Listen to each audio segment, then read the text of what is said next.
तर आता इथं आम्ही गव्हाला पाणी देतोय. सतीश भाऊजी पाणी द्यायला लागले, त्यांच्यावर मी पण देते. अच्छा, एवढंच फोडलं का अर्ध? पहिलं ही लाईन भरायची का? नंतर कुठं फोडायचं आता? तिकडून हे बंद करायचं परत. तर हे बंद करायचंय, तिकडून आता भरायचंय.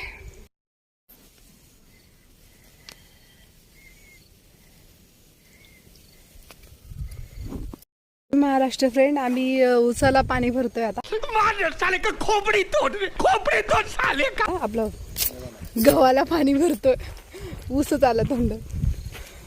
तर गव्हाला पाणी भरतोय. हे बारो भरायचं एकदम कन्फ्युजन काम आहे, पण आता मी शिकते. चला आता मी पण भरते.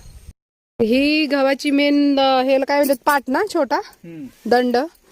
तर आता हिथून फोडलं की ह्या सरीला हे पाणी जाणार आहे. नंतर हे बंद करायचं आहे आणि नंतर मग इथं फोडलं